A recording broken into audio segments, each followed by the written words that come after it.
Recording in progress.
I could have the clerk call roll call, please. Watts, absent. Johnson, Here. Beckler, Here? Runtine, Here. Jewell, Here. Alves, Here. Dahlgren, absent. Okay, we have a quorum. I'd like to welcome everyone to today's Planning Commission hearing. The meeting is open to in-person participation and may be observed online through the Placer County website. If you'd like to make public comment on any item today, the Planning Commission clerk will announce when you are to line up to provide public testimony. Please be prepared to speak at the time I open public comment for the specific item that you would like to address, which may include public comment for matters that are not on the published agenda or hearing items. Each commenter will be entitled to 3 minutes of comment, and you will only be given one opportunity to speak at each item. Thank you for your consideration as we work to ensure that each citizen has an equal opportunity to do so. Please also be advised that today's hearing is being recorded and will be available on the Planning Commission's webpage following the hearing. And today we do not have any items on the consent calendar, so I will move on to the next item on our agenda, which is a report from Chris Pahuli, our Planning Director. Welcome, Chris. Good morning, Vice Chair Beckler, Commissioners, Chris Pahuli, Placer County Planning Director. You should all have a copy of the Planning Director's report in front of you. There are also copies at the front table for members of the public that are in attendance. Wanted to start by mentioning that on November 18th, the Board of Supervisors took up the Tahoe Basin Area Plan Housing Amendment Package. That was that Phase 2 housing package that was really intended to accelerate workforce housing in the Tahoe Basin. The board did approve that package unanimously on November 18th. I should note that we did receive a public comment letter prior to this hearing from Tahoe Clean Air that references the affordability issues with the Hopkins Village project. I just wanted to note that that letter does not contain any new information that causes staff to be concerned with the package that the board adopted. Also wanted to mention that upcoming Board of Supervisor meeting topics on December 16th, the board will be taking up the Hopeway apartment appeals. As a reminder, there were 3 appeals filed on the Planning Commission's decision on the Hopeway apartments. That again will take place on December 16th. The meeting will be held at the HHS building in the same Jeff Brown conference room where the Planning Commission held your hearing. The appeal information, those 3 appeals, as well as supplemental information, which was received recently, has been posted on the project website for the public's review. In terms of upcoming Planning Commission meetings, as I mentioned at your last hearing, our December 11th meeting will be canceled. You will, however, have a meeting on December 18th. We do have 2 items that are tentatively scheduled for that December 18th meeting. You will be taking up, once again, the Placer County Code Amendment Package that was continued from a previous meeting, as well as a Winchester subdivision map modification. At that hearing, you will also be electing officers for 2026, as well as considering the schedule or calendar for 2026. Wanting to move on to a couple of housing updates as it relates to the Affordable and Workforce Housing Ordinance. I had previously mentioned that on December 18th you would be hearing a presentation from the CEO's Housing Division on the In Lieu Nexus study that is currently underway.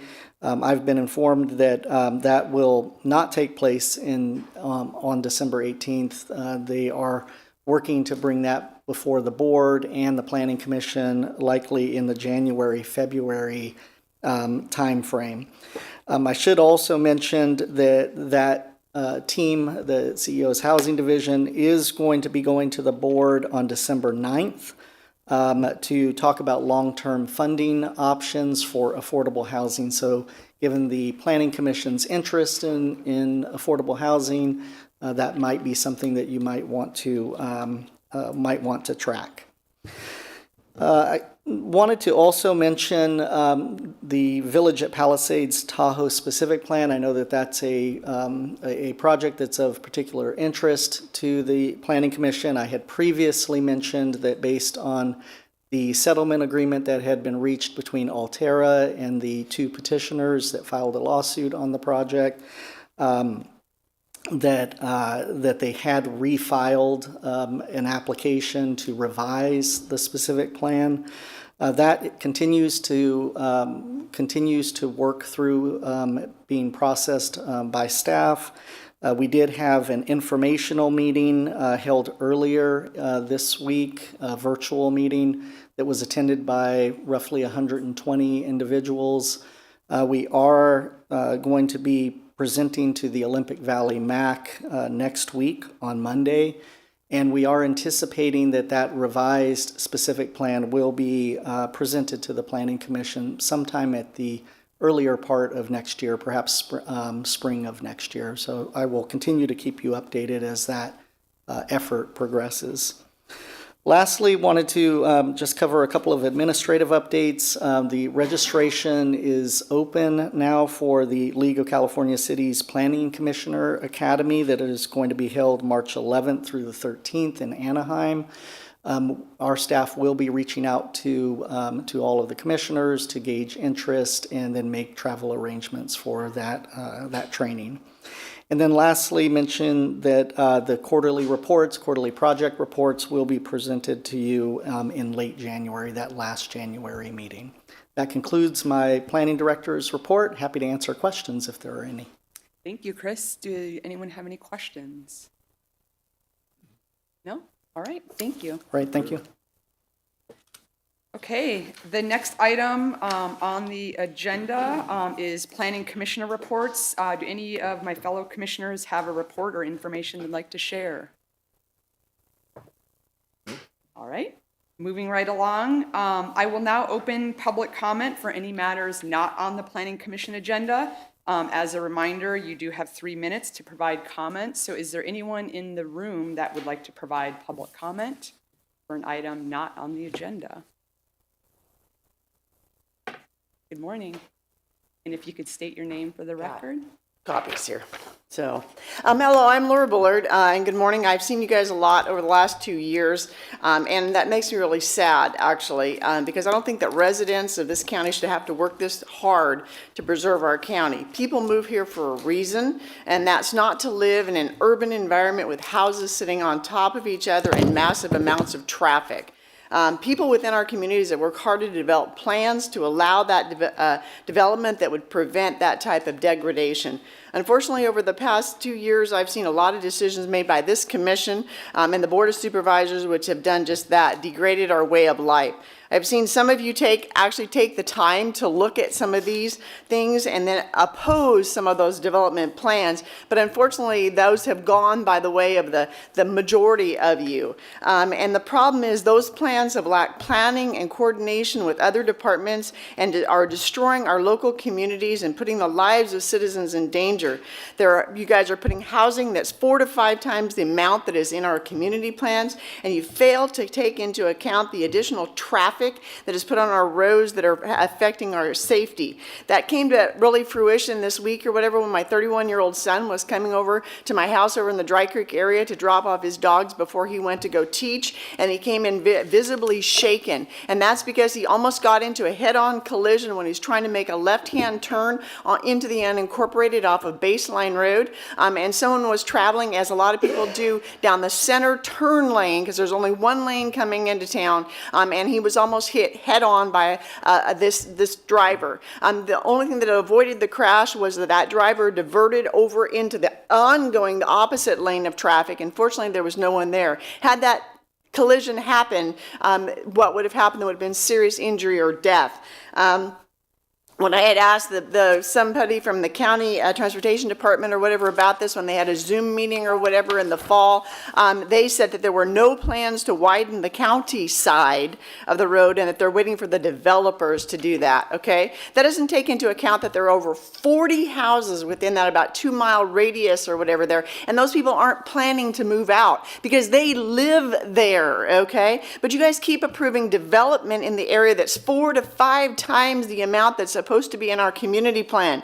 I'm sure that most of you aren't even familiar with the area, okay? And that's why the people like that are on Max who need to actually vote and community plans are so important in making these decisions because these are the people who live here and we know what is happening. Give people who live in these areas a chance to come visit. I will take you on a tour and show you the impact of the decisions that you are making. You allowed people, a lot of you admitted, for example, when you approved the Mill Creek development or whatever, that that Dave Cook took you around. Give us who live there a chance to actually show you the impact of the decisions that you are making before we end up with some serious fatalities. And I'm going to tell you that if my son or my neighbors are one of them, somebody's going to pay some consequences. Thank you for your comment.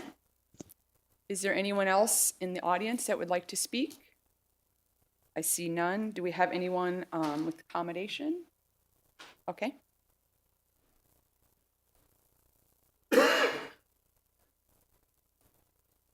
Caller, please unmute your mic and give your comments. Stand by 1 second.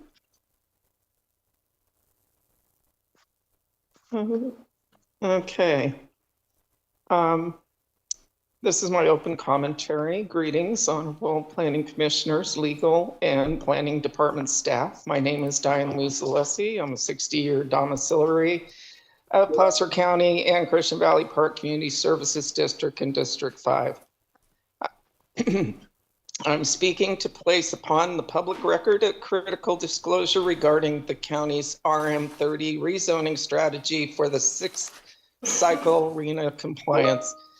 In 2024, the Board of Supervisors rezoned 15 rural and agricultural parcels in unincorporated Placer County to RM30, residential multifamily maximum 30 units per acre under Housing Element Program HE1.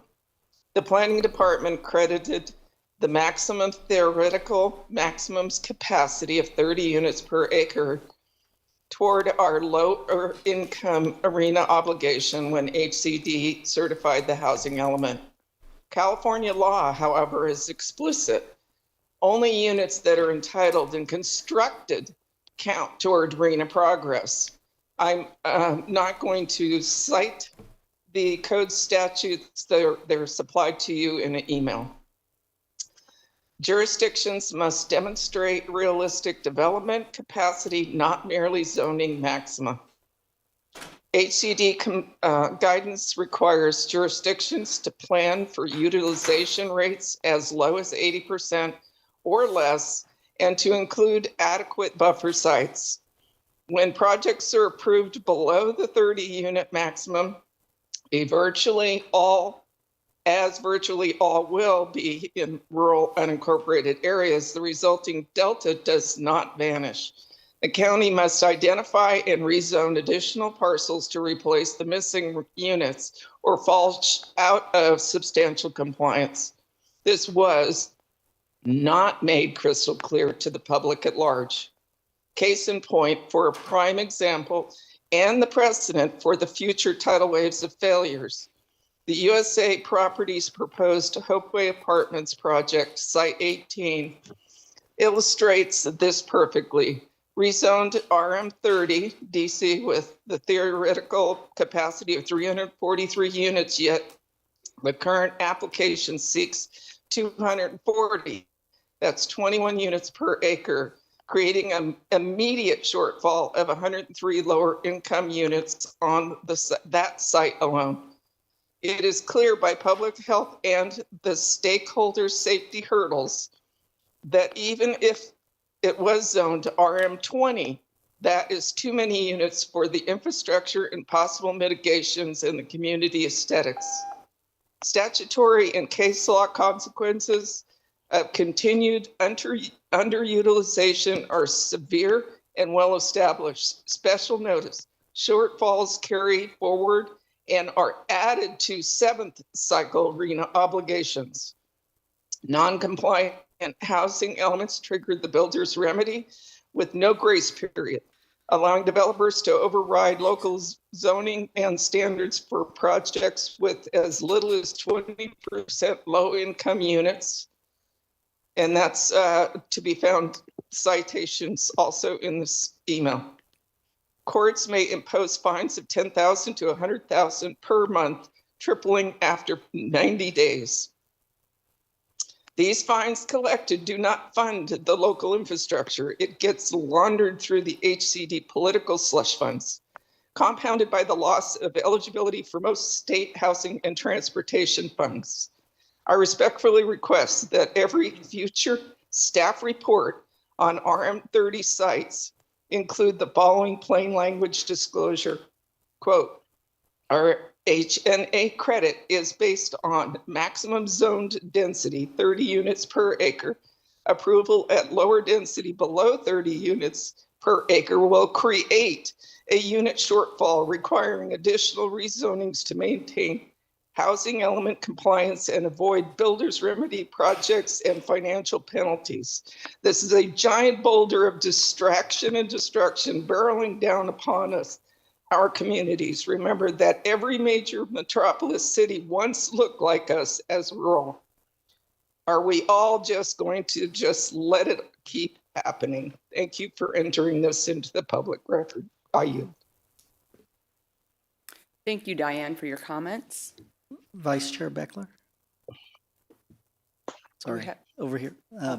Yes, Can I Chris, go ahead. provide a quick Yes. response? Just to provide some clarification to some of the points that were raised in the last commenter's comments. As it relates to the maximum density and whether or not that was used as a refresher for the commission, when we went through the rezone process, we actually used the minimum allowable density for calculating the number of units per property, and that would be at the 20 unit per acre, not the 30 per unit per acre. So we took a very conservative approach, unless there were applications that were submitted. So I believe the Hopeway site was a little north of 20, but certainly not at the 30 unit. And none of the other sites were at the 30 unit per acre calculation for purposes of placing them on our residential land inventory. Also wanted to clarify that we do prepare a no net loss analysis as part of your staff reports for any of the sites that are on the residential land inventory. So when you do have a property that's on the inventory, there will be analysis in your staff report that outlines how the project and how the decision impacts the residential land inventory, the balance of lower income units. And then lastly, just to mention, the way that the no net loss analysis is completed is that we take the total number of lower income units that is on our residential land inventory. And then we, as you may recall, we have a slight buffer of units, and then we would subtract out any removal of units to determine whether or not we have a net loss that requires some action, or if we're able to absorb those units. So just wanted to provide that clarification given the comments that were made. Thank you. Thank you, Chris. Appreciate it. The only other thing I wanted to add, there was a comment letter that came in for an item not on the agenda from a student in Granite Bay. And I was hoping that staff could maybe reach out to the student. The person, his name is Andan Pham, and I think he or she was interested in getting involved, had a passion for land use and park and rec, and maybe just share information about the youth commission that's available, and that they could reach out to me since I'm in District 4, and I'd be happy to share what it's like to be a planning commissioner, et cetera. So if the staff could do that, that would be amazing. Absolutely. Thank Okay, you. thank you. Okay, that closes public comment. We will now move on to hearing items on today's agenda. Item 1 is the consideration of an amendment to a development agreement and a modification to the small lot vesting tentative map for Placer Vineyards Property 1A. The Planning Commission will be making a recommendation to the Board of Supervisors, who is the decision-making body for this item. And the staff presentation will be provided by Michelle Kingsbury, Deputy CEO. And welcome, Michelle. Excuse me, Michelle. Yeah, I need to recuse myself. I represent a property owner in Placer Vineyards. So Okay. if someone would, I'm going to go to that lobby this time. It's a lot nicer out. Okay, sounds good. We'll give him a moment to. Thank you. Turn my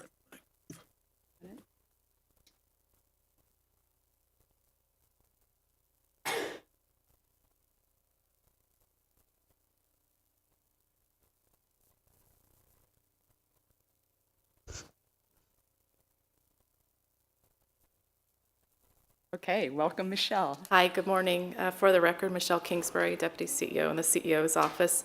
I'm here with us today as well. I'd like to do a few introductions. Sue Compton, who works on my team as well with the CEO's office, and we do have developer representatives, Sean McDermott, as well as Chad Roberts in the audience too. As you mentioned, the item before you for recommendation to the Board of Supervisors today contemplates 2 proposed development agreement amendments as well as a small lot tentative map condition of approval amendment. I do apologize in advance. I'm recovering from a cold, which may be good because I usually speak very fast, so it might force me to slow down. See if this works. Come on.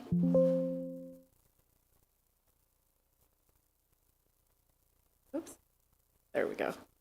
As you probably are well aware, the project that is subject to the amendment proposal today is located within the Placer Vineyards specific plan, which is located in our Dry Creek community along Baseline Road. Today, what we'll do is just do a brief overview of the project, as well as an overview of the requested actions, summary of recommendations, and open it up for discussion. Specifically, Placer Vineyards specific plan is 5,230 acres located along Baseline Road. There's approximately 14,340 units approved to date for the specific plan. The property or proposal in question is related to Property 1A, which is highlighted for you in the upper right-hand corner. There have been a significant number of amendments associated with Placer Vineyards. It was originally approved in 2007. We did a large overhaul of the plan area in 2015, really related to financing mechanisms and reductions in some of the public facilities and park acreage. We had another global amendment in 2020, which dealt with the term of the development agreement to align it over a 30-year period. It had quite a short period of time given the size of the development, and it aligned with where our other development agreement terms were as well. For Property 1A, the Planning Commission considered and board approved an amendment back in 2019 for this plan area. There kind of were 2 highlights associated with that plan amendment. One was a rezone of the religious parcel there to high-density residential, and the other consideration in 2019 was the approval of a density bonus. And so, what does that mean in terms of the unit count associated with this property? The religious parcel was rezoned to high-density residential, which added 168 high-density residential units. And I'll talk a little bit about that. That's the site of our affordable housing project for this development. The density bonus added 186 units of density bonus units that were active adult single-family market rate units. That brought the total number of units in this property to 1,285. You'll hear a lot of numbers, and you've probably seen it in your development agreement, so I apologize for that. It's just technical, but just wanted to summarize the project as a whole as 1,117 single-family active adult units and 168 affordable units located on the high-density residential site, again, for a total of 1,285 units.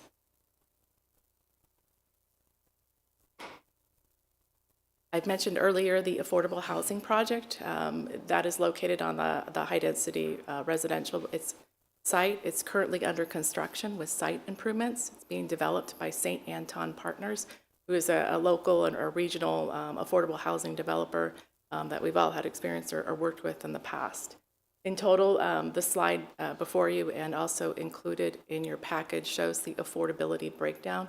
Again, it's 168 168 units. One unit is a manager's unit, and the rest are all affordable.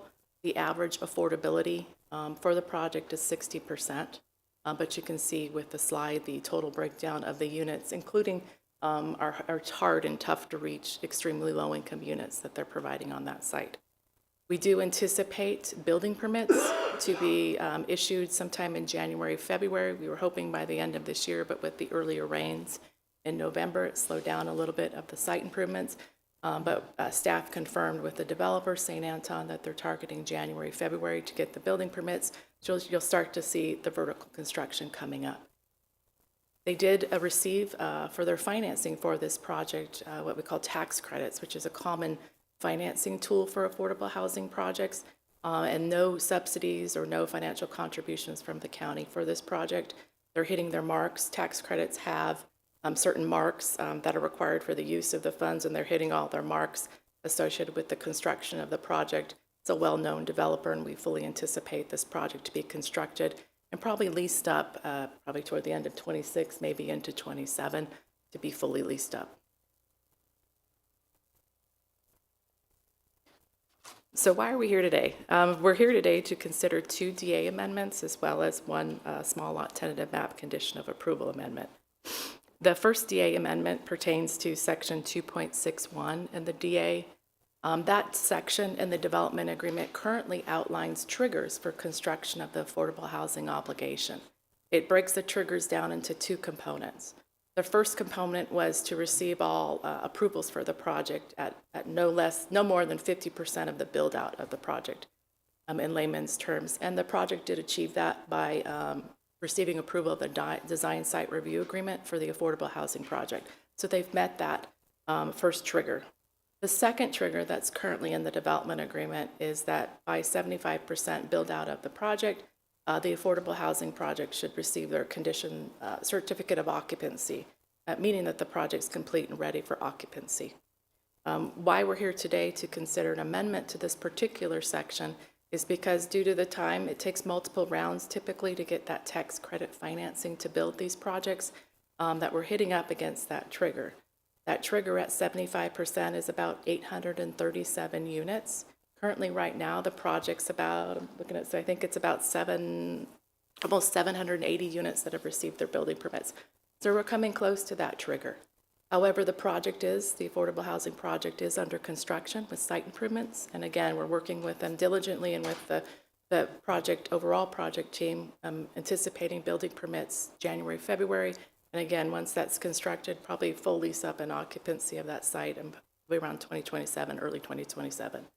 And so with that, the developer and supportive staff is proposing an amendment to the that trigger to allow for the extension to complete the project. The trigger would be extended to 2 years from the effective date of this development agreement amendment, if approved, or prior to issuance of the first building permit after the 95% trigger. And basically what that does is it does allow us about 18 months to 2 years, given the current absorption, to complete the project, get it occupied, and get it in full use and occupancy. It does have a provision in there if we run up against some of the timelines, but the project's still moving forward, to allow the county executive the authority to extend that trigger up to an additional 6 months to complete the project. The second development agreement amendment pertains to section 2.65, and it just adds some additional language there. As we've been working through both with our housing team, who were required pursuant to the development agreement to enter into an affordable housing agreement prior to the first building permit issuance, with the affordable housing developer, St. Anton. We were also working with the project team as well, because it's tied and triggered to both projects. We ran into some just dispute related to the calculation of what affordable units are. And so you'll see that I'll get into it in a little bit more detail. that additional language recognizing that we're not necessarily in agreement on how to calculate the affordable housing obligation. And the key trigger issue on that is related to, do you count the affordable housing obligation against the affordable housing units, particularly for someone that's building that on site? But we've allowed for recognition that we're not in agreement, but we've also worked with the applicant team as well, pursuant to this provision, to cap credits. And I'll get into a little more detail in a couple slides, kind of what does that really mean? So for the first development agreement amendment related to section 2.61, staff is in support of that amendment. Given tax credit projects, given the affordable housing developer, and quite frankly, developers are penalized if they don't meet these triggers and timings associated with tax credit projects, is 99.9999% assured that the project will get completed within about 18 months to 2 years. This is a reputable affordable housing developer that's underway. They're over-constructing units. Again, it's 168 units, one manager unit, 167 affordable units. It's a 100% affordable project. And we're supportive of changing the triggers to just align with the construction timelines that are out that we anticipate. The second modification, again, was adding additional language to section 2.65, and kind of to translate that into more layman's terms, kind of what does it mean? This project is overbuilding affordable housing. Depending on what formula you use, it's either 93 affordable units or 110 is the county's position of how many units required. But regardless of what number you choose, they are overbuilding. They're doing 167 affordable units, so they're over-constructing. What does that mean for the specific plan overall? The specific plan allows developers to either satisfy their affordable housing obligations on site. They allow them to satisfy it on another property, which could be via transfer of credits or participation. But there's a third option too, which they allow off-site if it's a special needs housing, which typically, to date, no one's chosen to do. And so with this, in capping the number of credits, since they're overbuilding, to cap them at using the 110 or the higher number of affordable units, we would cap the credits that are available that could potentially be transferred to another site within the specific plan to satisfy that site's obligations or offset that site's obligations with these credits. And the total amount of credits we would allow would be 57, which again is utilizing the higher affordable housing figure that the county supports. It also just allows us time to put a pin in it and to work through it. And correct me if I'm wrong, Chris, in terms of the housing element, the site was identified in the housing element, and I believe it utilized the 110 units. And so we do have an opportunity to take credit for the overbuild during this housing cycle, probably in the next annual report. But really, these transfer credits could potentially be used for another project down the road that could come in. To date, I don't believe we've received any requests to utilize these credits, but any developer out there could overbuild and transfer the number of overbuild units to credits. And so really what this does is recognize we aren't necessarily in agreement, but recognizes as well that we're going to cap it at the higher number for affordable units, which means we reduce the number of credits that are allowed to be transferred to the 57. And it just allows for an opportunity at a later date, if there's an interpretation that supports it, we would be able to change that and or not, if the agreement is to just continue with how we apply the formula for affordable housing units in this particular specific plan. And last but not least, we are proposing changes to the small lot tentative map condition of approval of 221, and that's really to add additional language that would align the triggers and timing associated with the production of the affordable housing units consistent with the proposed amendments in section 2.61. And so it's just a necessary cleanup, so to speak, to align the language. I think with that, unless you have anything to add, Chris, we've been working together quite a bit on this. I can do the summary actions and open it up for discussion. I might just add, since you brought up the number of units that are included in the housing element is 168. However, there are only 52 units that are identified at the lower income level in the housing element. The remaining balance of units are calculated at the moderate income. And so once this project is constructed, again, going back to the affordability chart that Ms. Kingsbury showed earlier, they're overbuilding, particularly at the lower income levels, including some extremely low income units. And those will all be credits to our lower income RENA calculations. And so there's quite a bit more units than was anticipated at the lower income level, and we will be able to take credit for those once they're once the building permits are pulled for the project. Thank you for that clarification. So with that, that concludes staff's presentation. I know it's a lot of technical numbers and language, but I will read into the record the requested actions today. Staff does recommend that the Planning Commission recommend to the Board of Supervisors to take the following actions.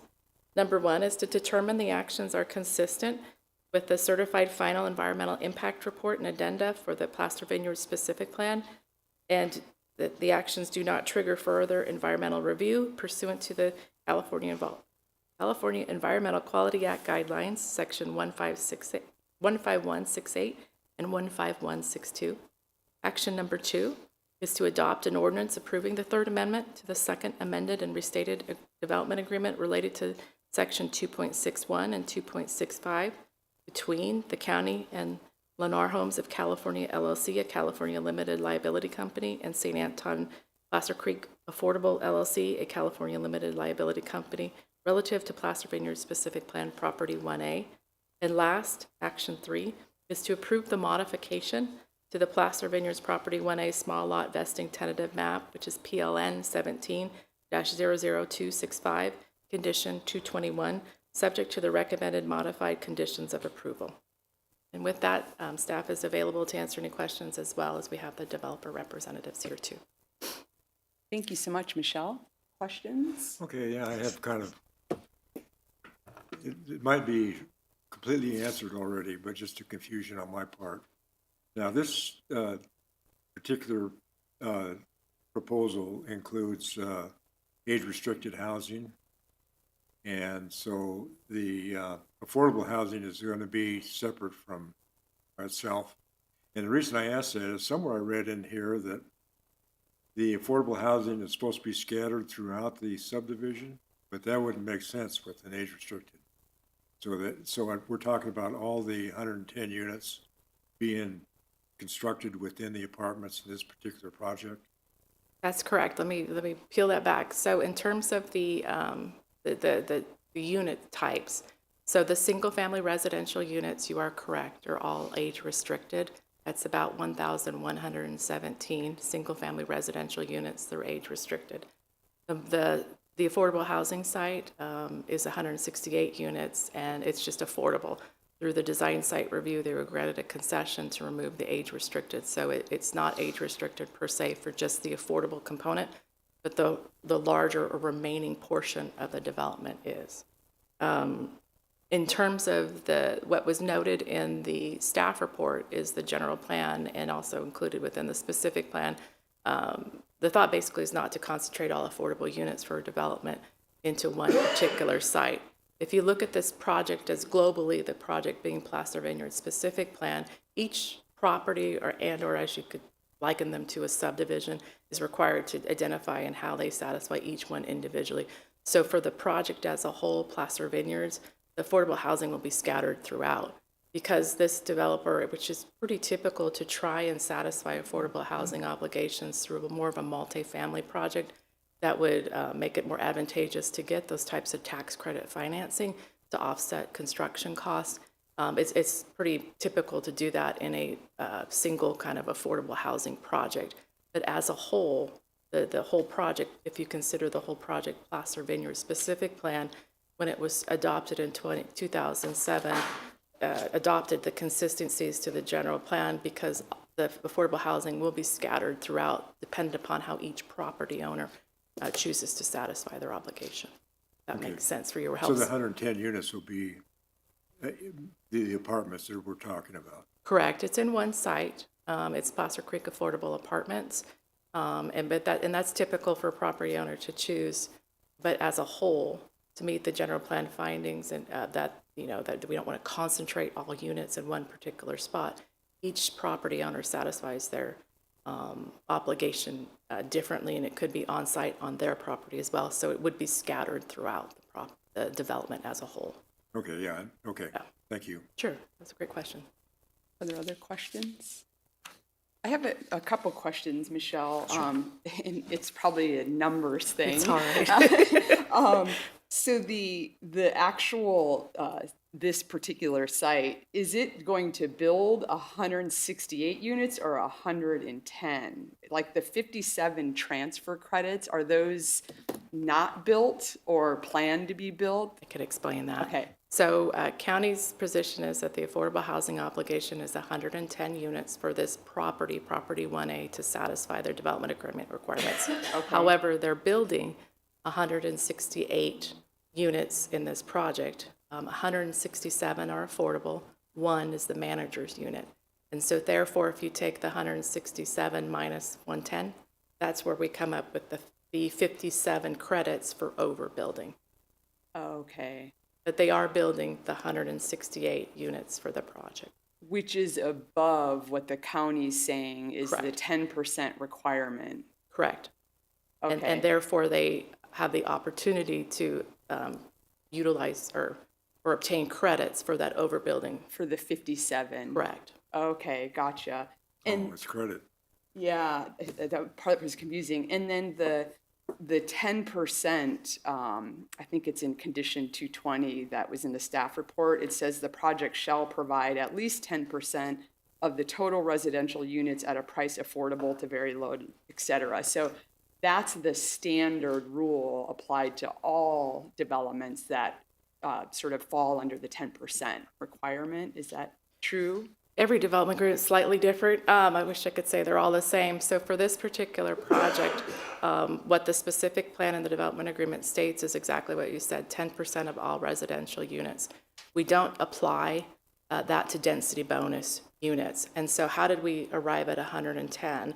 And that's basically taking the base number of units, which is the 931 that they were originally approved for, and adding in the increase in units associated with the rezone of that property.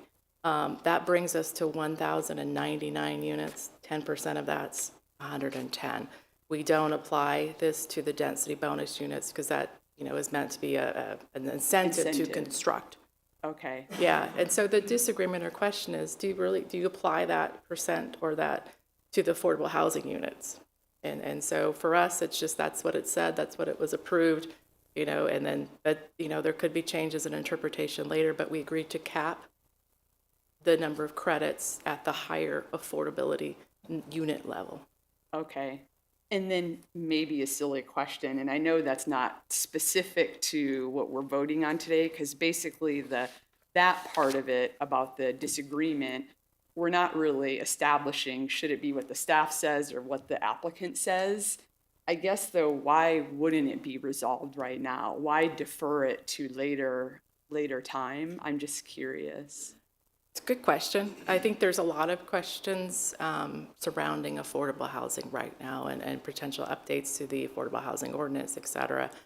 Where does that land or lie over the next year or two? I don't know. And what it allows is a little bit of a pin to let those conversations happen. However, it doesn't benefit the developer per se unless it's agreed that there are changes because we've capped their ability to have credits at the higher affordability level. And they agreed to that. But it does allow to kind of put a pin in the conversation, see how these other conversations related to affordable housing vet out, and whether or not the board would choose to kind of align these requirements and the specific plans to any potential or updates to any of the definitions. The board may choose not to, and Okay. that would mean that this just stands. Okay. And then just so my understanding, for the 110 assumption that the county is making, those, the units right now that are covered under this particular applicant is in the current RENA inventory or housing inventory.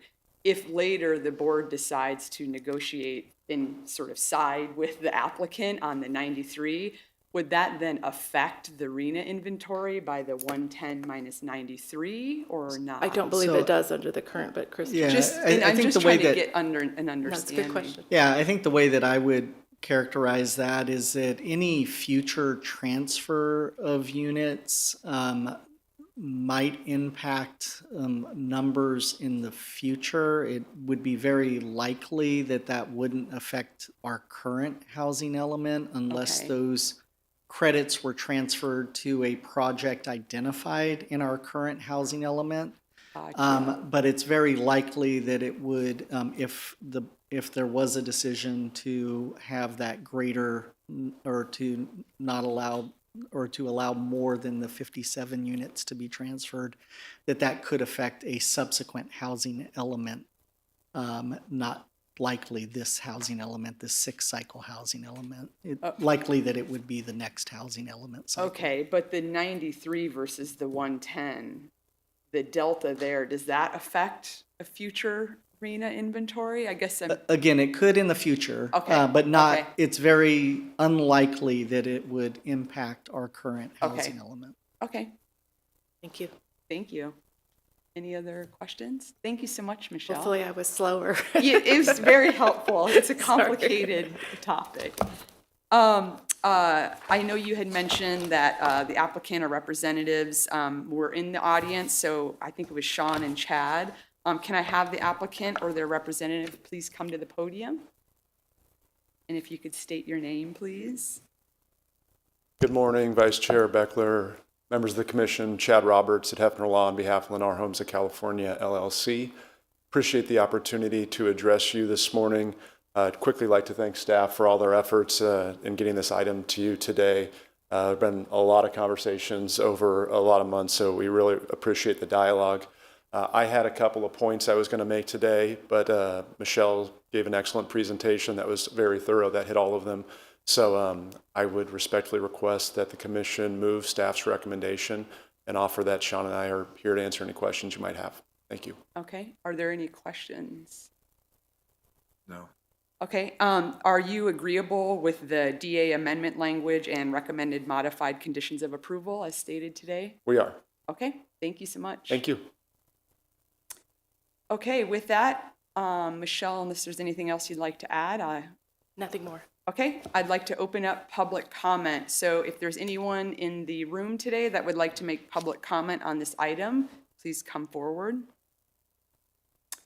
I see none. Do we have anyone on the accommodation? I see no hand raised. Okay, I will go ahead and close public comment. Obviously, there's no response because there were no comments, but I'll bring it back to the commission for deliberations and discussion on what was presented today. George, do you have any?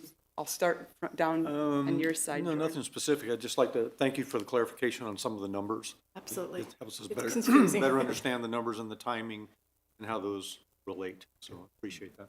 That helped. Trent, any? I have nothing to add. Okay.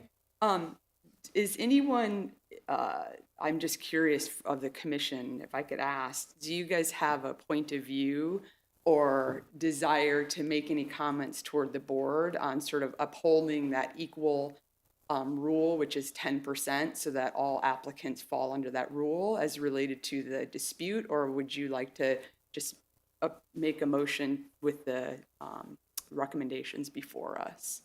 Meaning, if we could make comments, and I would look to Clayton to say if that's a possibility, to say, even though that's not before us today, you know, can the board at least consider looking at the equal treatment of that 10% requirement that is, you know, that is being disputed, that is also applied to everyone else?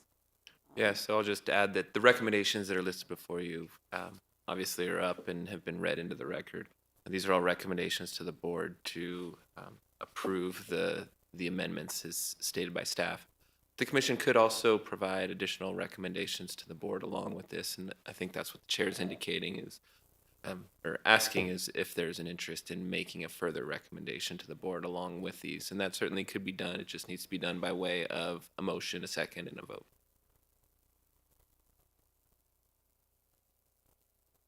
It sounds like everything that they've said, it's and she's mentioned it several times, this is just putting a pin in it. It's not, they're not making a decision on it, they're not deciding on it, it's just gonna be open for discussion. And it sounds like, I don't know if there needs to be a motion to push that 10%, because it's going to be an ongoing discussion. It's not a closed discussion, so it probably will come up At the with board. us again, yeah. Well, it'll go to the board. I think, Right, yeah, it's but it's- being deferred to the board. But it's not something that it's a closed conversation. Right, It's still going to be open. right. So I don't know if we making some recommendation for it is gonna change anything. Okay, That's what okay. Yeah. George? I think you have something in mind, and I'm not against that. If it's something that you wanted to make a recommendation on, you have the verbiage and the thoughts of what you want to achieve through that, and I would support that if you want to move forward on that. Okay. Rich, what do you think? Oh, well, I would just deal with the recommendation for approval, Okay, but not any other consideration? Okay. So it sounds like even if I made a recommendations, it's gonna be a stalemate, sounds like Hope Way. So what I will do. You could voice your recommendation. I will if I could get someone to make a motion, on the commission, for the recommended staff, what staff recommended in the record. And Okay. These items can just be referred to as items 1, 2, and 3. The slide isn't completely accurate, but Ms. Kingsbury did read into the record. These are recommendations from the Planning Commission to the Board of Supervisors. Okay, make a motion on the planning commission, recommend to the board of supervisors take actions on item 1 as read into the record. I'll second. Okay, we have a first and a second. If I could get roll call, please. Alves, Yes. Jewel, Yes. Johnson, Yes? Beckler, Yes, I'd like to add a comment that I really hope the board considers equally applying the rule of 10% that's stated pretty clearly in condition 220. I want to say I appreciate the applicant going above and beyond. That's very much appreciated, but just hope the board at least considers that equal applicability of that 10% rule. So that's my comment. Also make a motion, planning commission recommend the board of supervisors take action on item 2 as read into the record. I'll second. Alves, Yes. Jewel, Yes. Johnson, Yes? Beckler, Yes, with the same comment. Also make a motion, planning commission recommend to the board of supervisors to take action on item 3 as read into the record. Second. Alves, Yes. Jewel, Yes. Johnson, Yes? Beckler, Yes, with the same comment. Thank you. Thank you so much, Michelle. Okay, that ends our item there. Thanks, everyone, for coming. We'll wait for Jeff to come on in.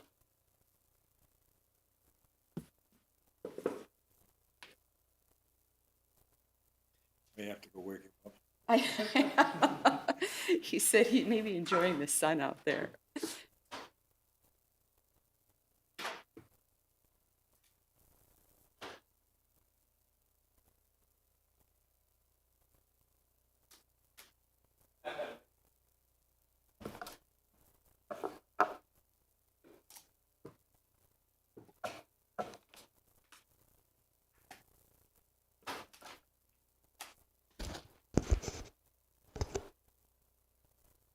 Welcome back. All right. We will go ahead. So the next item on the agenda is a consideration of a package of entitlements for the Ritz-Carlton Residences, or also known Lake Tahoe Mountain Chalets projects, which includes a general plan amendment, rezone, tentative map, and other requested entitlements. For this item, the Planning Commission will be making a recommendation to the Board of Supervisors, who are the decision-making body. The presentation will be given by Senior Planner Shannon Hill. Thank Welcome. you. Good morning.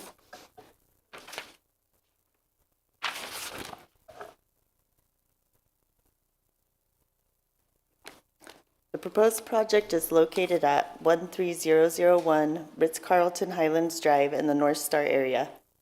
The Ritz-Carlton Lake Tahoe Hotel is located adjacent to the proposed development to the west, and the site is surrounded by vacant forest land to the east, residential multifamily development to the north, and vacant residential multifamily zoned land to the south.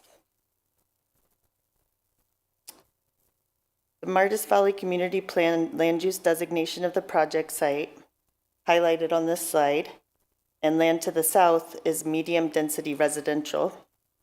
The land use designation for land east of the project site is forest, and the Ritz-Carlton Hotel site immediately to the west of the project site is designated tourist resort commercial.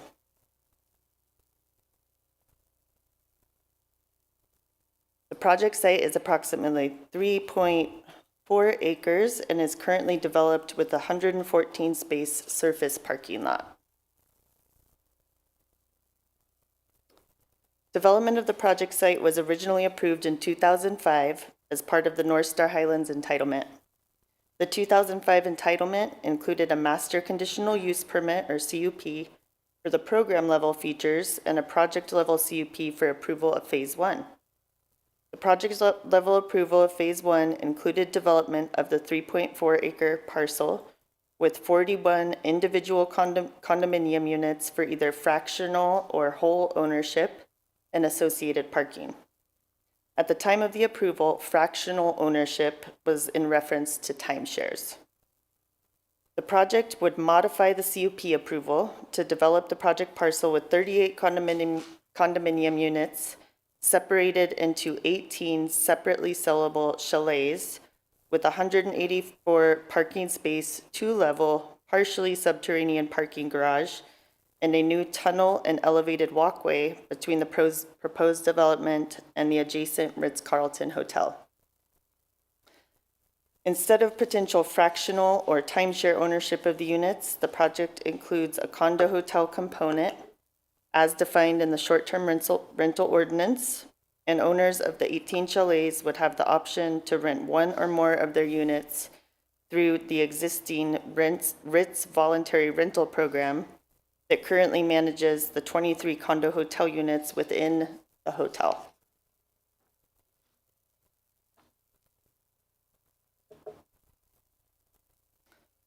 As discussed for the last slide, the original entitlement included project level approval for the 41 units on the project site and associated parking. However, the 41 condominium units were not constructed before the economic downturn and Great Recession of 2008. In 2009, the site was approved for temporary overflow parking for Ritz Hotel employees. Prior to that approval, the site was used as a construction staging area for development in the North Star Highlands master plan area. In 2014, the temporary employee parking was approved to remain until such time that a residential condominium project was proposed with the condition that the owner and/or developer of the property would be required to provide sufficient off-street parking for the proposed condominium project and the employee parking required by the hotel. The currently proposed project includes 38 condominium units, which is a 3-unit reduction from the 2005 approval, in addition to the 184 space parking garage. The 38 units would be divided between 6 buildings, and the 6 buildings are separated into the 18 chalets.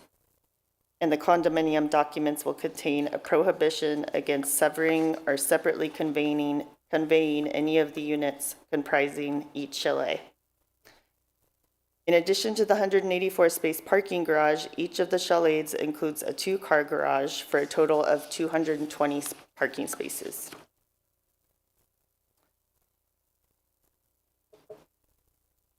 The site plan shows the proposed layout of the 6 buildings in relation to the Ritz-Carlton Hotel and the tunnel connector unit that crosses the property line between, so right here is the tunnel connector unit between the proposed development and the hotel. The parking garage would be accessed from Highlands View Road and the driveways to the private garages would be accessed from Ritz-Carlton Highlands Court. Buildings 1 and 4 are separated into 2 chalets. Buildings 2 and 3 are separated into 3 chalets. Buildings 5 and 6 are separated into 4 chalets. The 2-level parking garage is located under buildings 1 through 4, and the breakdown of units within the chalets are included with the project plans as attachment C of the staff report. And the next few slides show the elevations for the various building configurations. So buildings 1 and 4 are duplex buildings. Buildings 2 and 3 are triplexes. And buildings 5 and 6 are quadplexes. And finally, here are the elevations for the tunnel connector unit to access the hotel from the project site.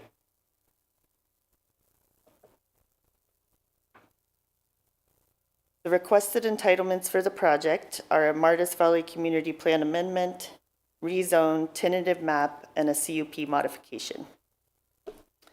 The proposed community plan amendment from medium-density residential to tourist resort commercial is necessary for consistency with the proposed zoning. The applicant is requesting to rezone the parcel to allow for the proposed condo hotel use of units because hotel uses are not allowed in the residential multifamily zoning district. The tentative subdivision map includes 38 condominium units separated into 18 chalets, as mentioned previously. The project would modify the North Star Highlands CUP to construct 38 condominium units, 184-space partially subterranean parking garage, and the new tunnel connector and elevated walkway to connect the project site to the hotel. And the proposed community plan amendment and rezone associated with the project require approval by the Board of Supervisors. As shown on this slide, if the proposed ordinance is approved to rezone the site, the 3.4 acre parcel would be rezoned from residential multifamily design Sierra planned development of 5.8 dwelling units per acre to resort design Sierra planned development of 15 units per acre.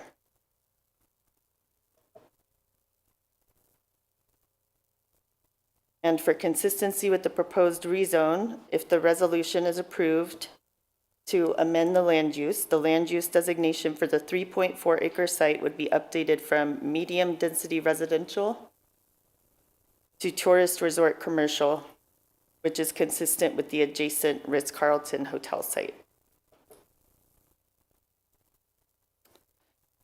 The project approved in 2005 and the currently proposed project include a planned development overlay.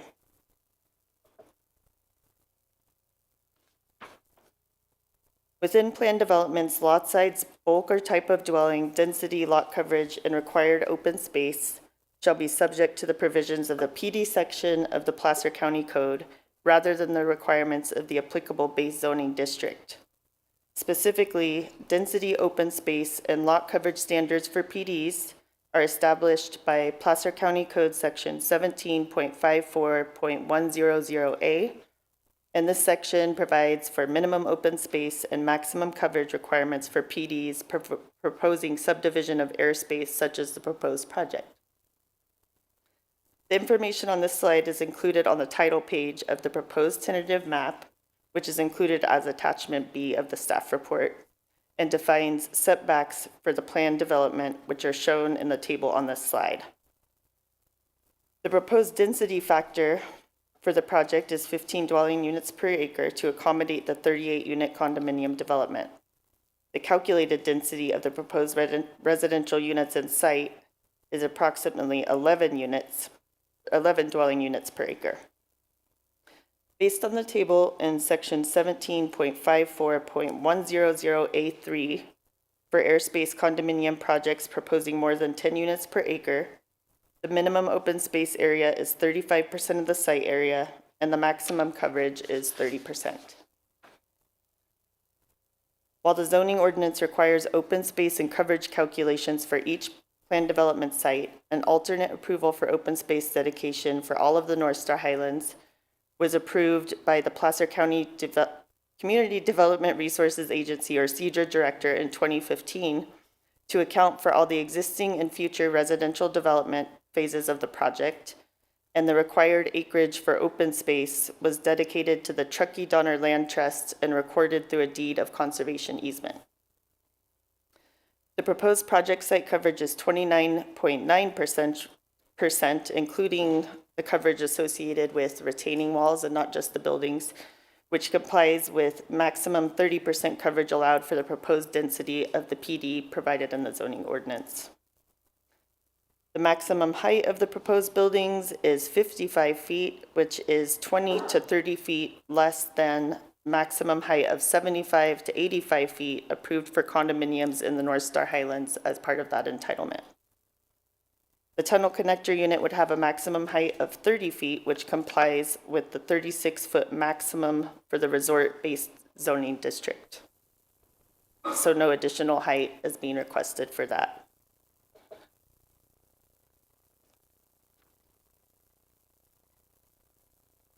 Based on the parking demand analysis provided as attachment H of the staff report, with the 184 spaces provided in the 2-level garage and the 36 spaces in 2-car garages, the proposed parking count would result in 37 surplus spaces while accounting for the replacement of the 114 existing surface lot spaces.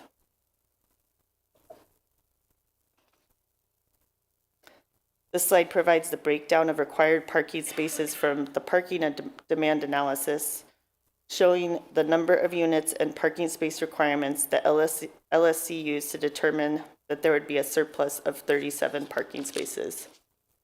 And they actually assumed a more conservative analysis because all units could have been modeled as hotel units, which only require 1 space per unit. But 18 of the units are considered residential, so 2 spaces per unit in compliance with the code, in addition to additional spaces proposed for units with additional bedrooms. The 2005 North Star Highlands entitlement included a condition of approval intended to mitigate potential impacts to employee housing, consistent with the Placer County General Plan housing element policies in effect at the time.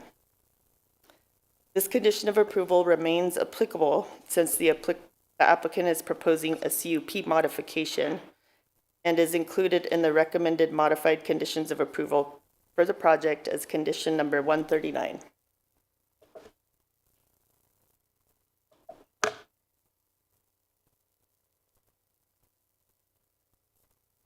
The slides are forwarding for some reason.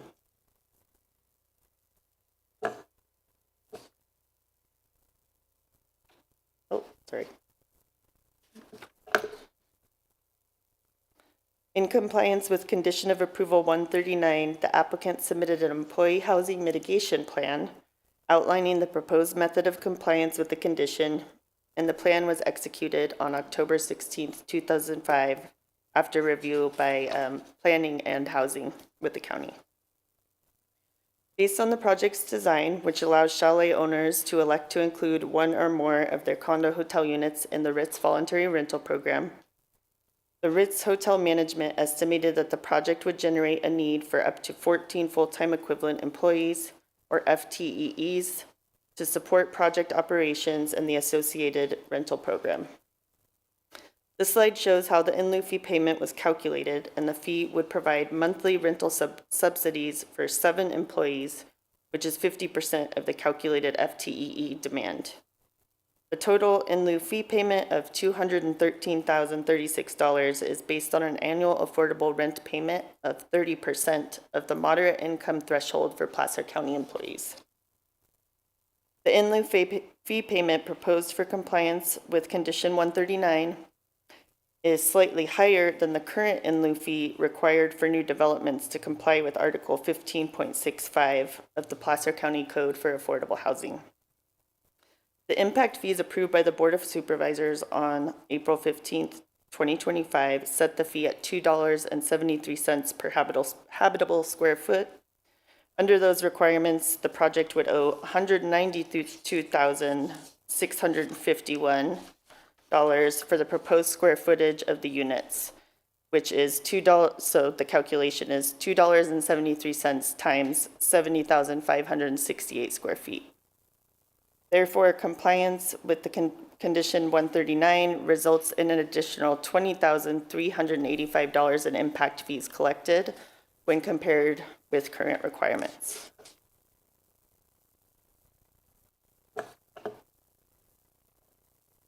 On February 23, 2005, the Planning Commission certified the final environmental impact report for the North Star Highlands conditional use permit and subdivision. An addendum to the 2005 North Star Highlands EIR was prepared for the proposed project pursuant to CEQA guidelines section 15164 and Placer County Environmental Review Ordinance section 18.20.110. Based on the analysis in the addendum, findings in the staff report, and as documented in the resolution to adopt the addendum to the final EIR, the project would not result in any of the conditions described in CEQA guidelines section 15162, such that preparation of a subsequent EIR would be required. Therefore, preparation of addendum was deemed sufficient for CEQA compliance.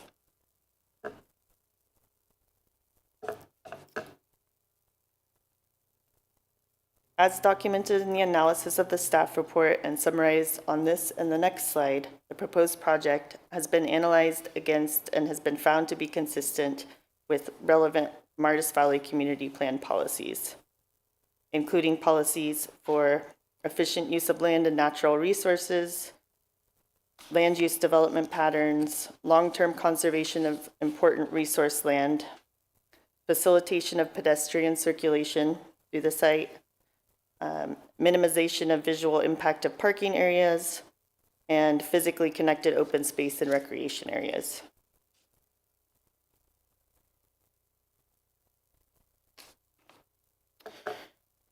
On July 10th, 2025, staff presented the proposed project to the North Tahoe Regional Advisory Council, or NITRAC, to provide an overview of the proposal and receive community input.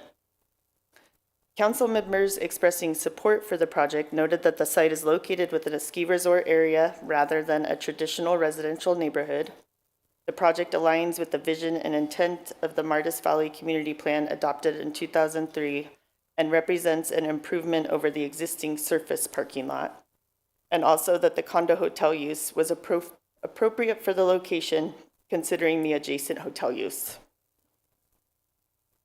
Concerns expressed by council members included rezoning of the base zoning district from residential multifamily to resort to allow for a condo hotel use, the number of condo hotel projects proposed in eastern Placer County, which function as STRs but are not subject to existing regulations or caps, and the precedent of rezoning residentially designated parcels to allow commercial uses, and the ownership structure of 18 owners for 38 units.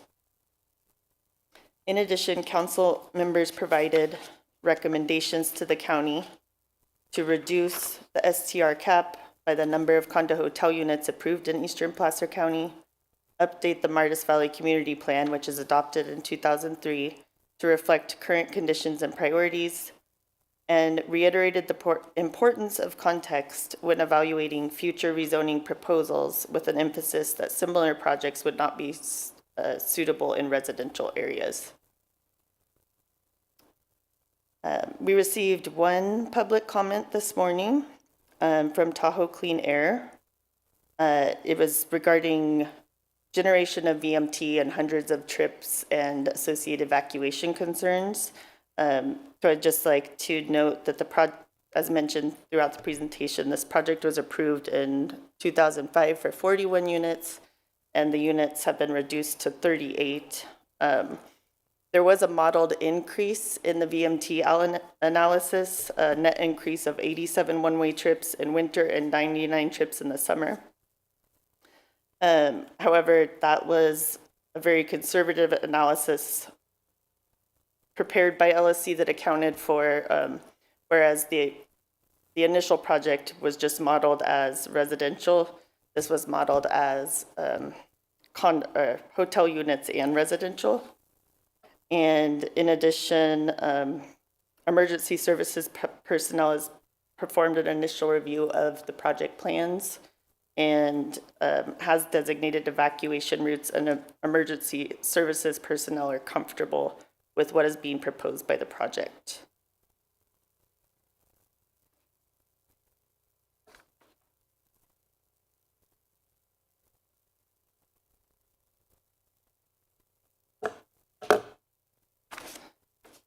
With that conclusion of my presentation, I'll move on to the staff recommendation and then open up for questions. Staff recommends that the Planning Commission make the following recommendations to the Board of Supervisors: to adopt a resolution adopting the addendum to the previously certified North Star Highlands Final Environmental Impact Report and amendments to the Mitigation Monitoring and Reporting Program, State Clearinghouse number 2003-012-086, prepared pursuant to Section 15164 of the California Environmental Quality Act guidelines and Section 18.20.110 of the Placer County Environmental Review Ordinance. Adopt a resolution approving the amendment to the Martis Valley Community Plan land use designation for the project site from medium-density residential to tourist resort commercial. Adopt an ordinance to rezone the project site from residential multifamily Design Sierra planned residential development 5.8 dwelling units per acre to resort Design Sierra planned residential development of 15 dwelling units per acre, to allow the proposed condo hotel use of the condominium units based on the findings contained in the ordinance.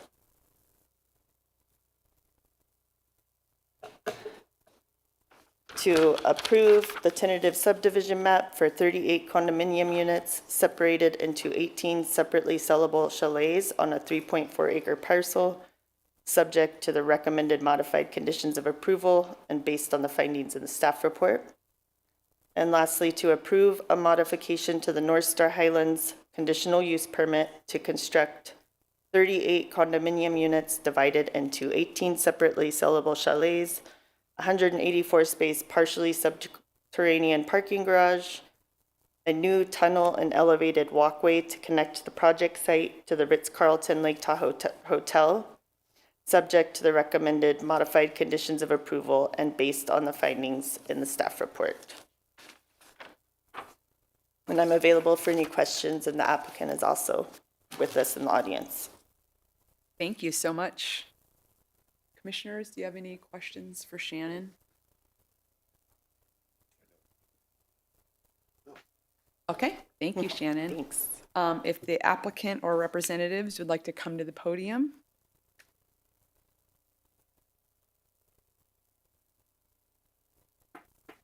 And if you could state your name, that would be great.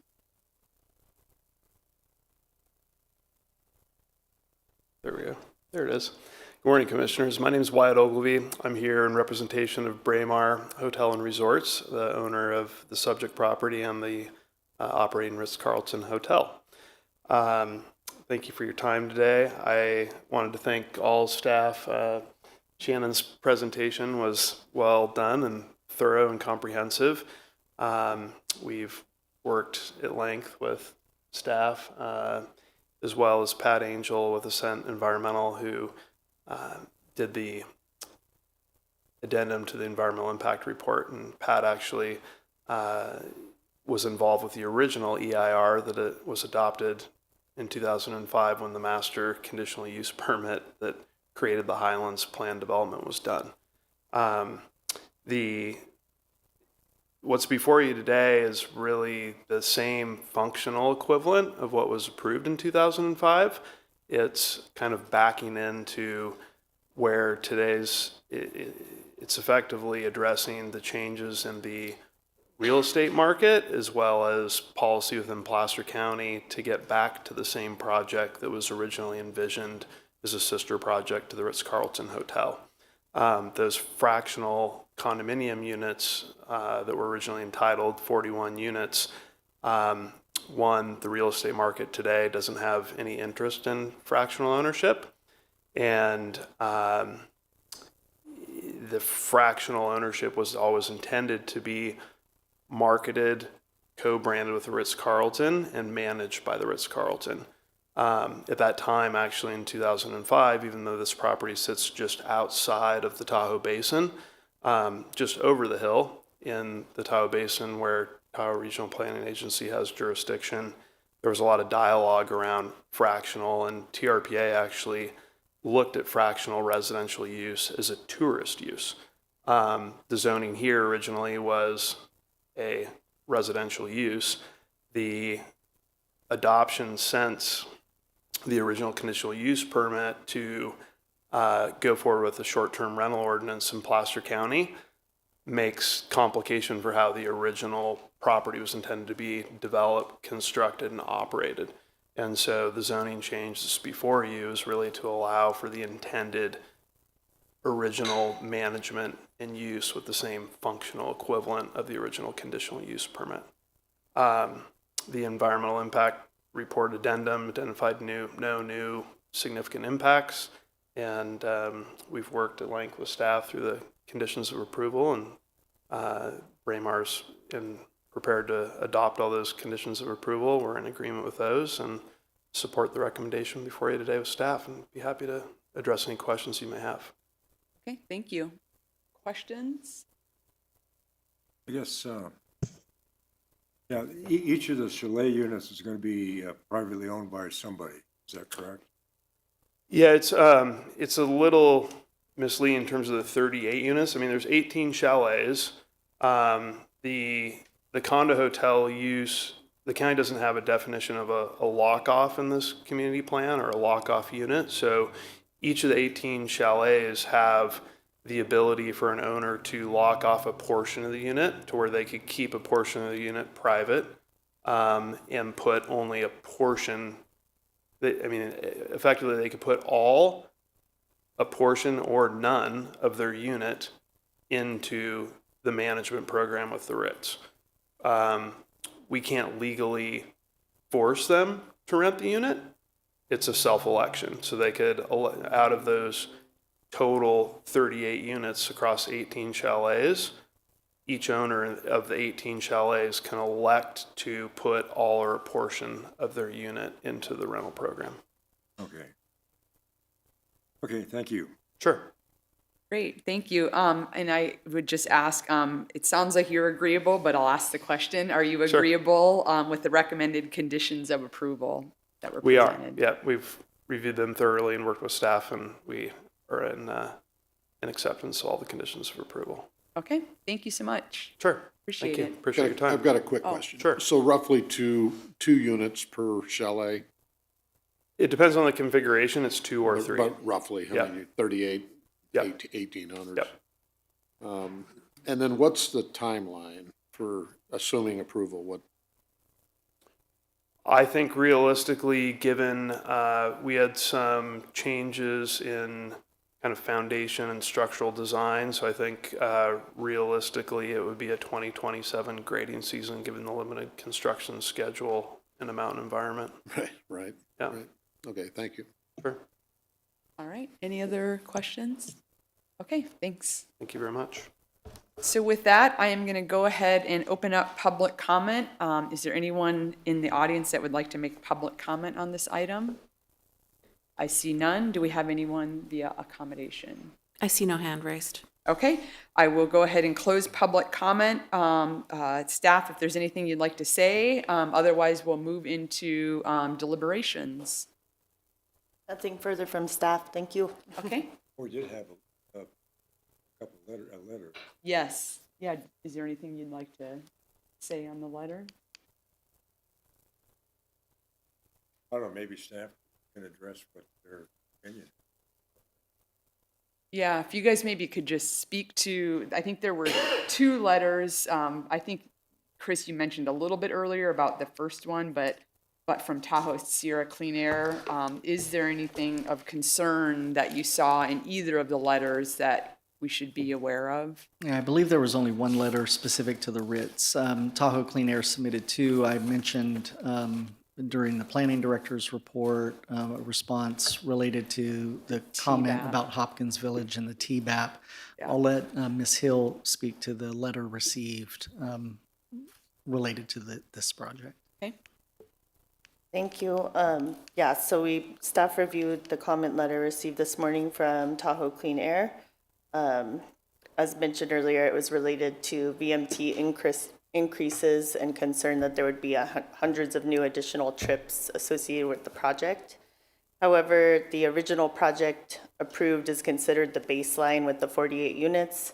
So the addendum analyzed the incremental increase in trips associated with the currently proposed project, and was actually more conservative than the analysis done previously back in 2005 to account for both the hotel and residential uses. That's why there's a net increase of modeled increase of 87 one-way trips in winter and 99 trips in summer, which is likely an overestimate because they're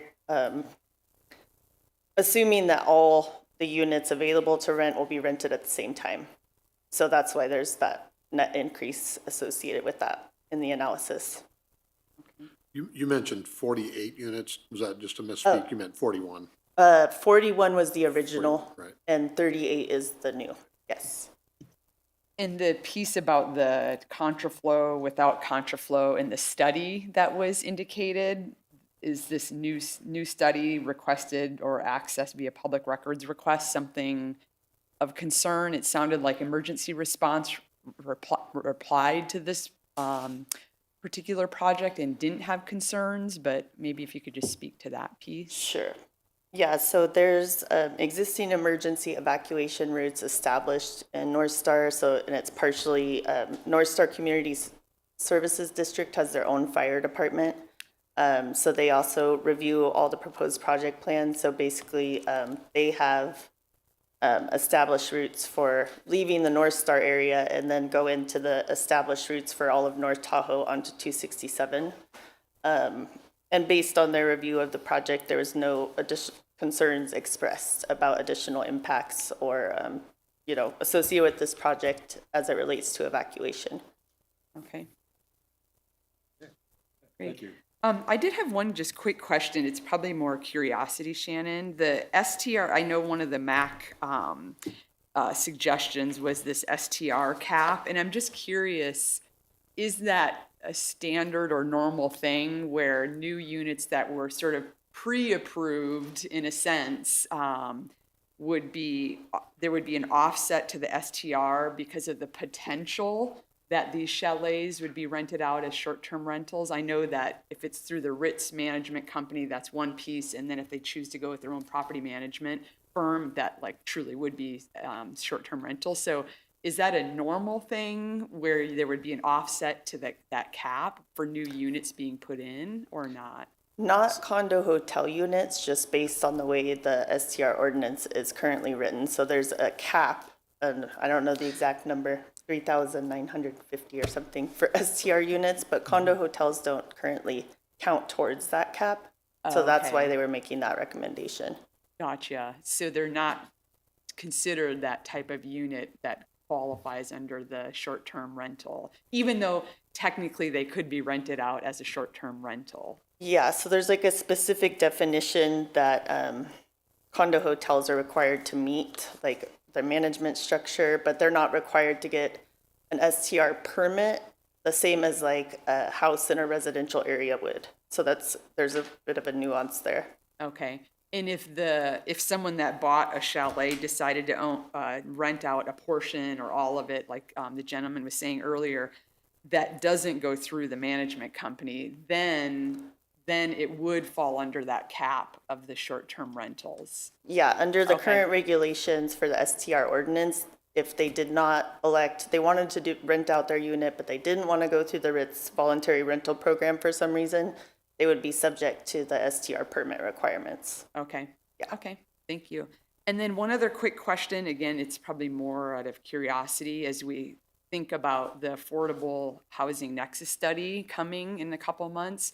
So the calculation from the county, when there's the rent subsidy calculation, it only then requires a payment for 1 year of rent subsidy. Is that correct? It's not really a long-term solution for workforce, is my interpretation of that. But not saying that's, bad or good for this particular project, but I'm just curious, is that how it's stated today for every? Well, I actually have Darius Brown from Housing here, Case of Housing Questions, but based on my understanding of how it works, if a project came in today and they weren't subject to this old, the condition of approval for the modified permit, they would only be subject to a one-time fee based on the square footage of their proposed development. And if, he can get into more details if needed. So it would be the same, just a one-time fee. It's not like a yearly fee forever. It's just at the time of building permit issuance, they pay the fee associated with the square footage of their proposed development. So in this case, they're actually paying that 220 or whatever that amount was on an annual basis for rent subsidy? Oh, no, sorry. Yeah, so it's just one time, but it's one time, the amount is just higher than what it would be if they came in currently. Okay. The total amount, and that is also, they're going the same route as how we process them now, so it'll be collected at building permit issuance. That's how the condition of approval and the employee housing mitigation plan is structured. Okay, so either way, following this condition or the county's, it's one-time fee. Correct. Okay. Yeah. And, just not specific to this project, but I think just in general, it seems like not really a great, long-term solution to have a one-time rent subsidy, because then what are the workforce gonna do, in future years? They wouldn't then be able to afford to lease a place after year one. So I think just commentary more for as we look at the Nexus study and the fees, I think it seems like the county should do a little bit more to think about the long-term viability of some of these fee structures as we look at that. So just a general comment. Thank you. Yep. Other comments or questions that you guys have? Can I get someone to make a motion? Sorry, Vice Chair Yes. Beckler, if I can ask the audiovisual team to pull up slide 25. Yeah. And I am prepared to make a motion. Do these need to be taken separately? Yes, they do need to be taken separately, but they were read into the were read record, so in. you can refer to them as A, B, C, D, and E. Okay, I move that the Planning Commission make the following recommendation to the Board of Supervisors. Item 1A as read into the record by Ms. Hill. Okay, I have a first. Do I have a second? Second. Okay, first and second, roll call, please. Runtine, Yes. Alves, Yes. Johnson, Yes. Jewel, Yes. Beckler, Yes. I further move the Planning Commission make the following recommendation to the Board of Supervisors. Item 1B as read into the record by Ms. Hill. Second. A first and second, roll call. Runtine, Yes. Alves, Yes. Johnson, Yes. Jewel, Yes. Beckler, Yes. I move that Planning Commission make the following recommendation to the Board of Supervisors. Item 1C as read into the record by Ms. Hill. Second. First and second, roll call, please. Runtine, Yes. Alves, Yes. Johnson, Yes. Jewel, Yes. Beckler, Yes. And I move the Planning Commission make the following recommendations to the Board of Supervisors on item 1D as read into the record by Ms. Hill. Second. I have a first and second, roll call. Runtine, Yes. Alves, Yes. Johnson, Yes. Jewel, Yes. Beckler, Yes. And I move the Planning Commission make the following recommendation to the Board of Supervisors on item 1E as read into the record by Ms. Hill. Second? First and second, roll call, please. Runtine, Yes. Alves, Yes. Johnson, Yes. Jewel, Yes. Beckler. Yes. Okay, so as I mentioned earlier, the Planning Commission's recommendation will be presented to the Board of Supervisors at an upcoming meeting, as they are the decision body for county code amendments. Thank you all for attending today's meeting. The meeting is now adjourned.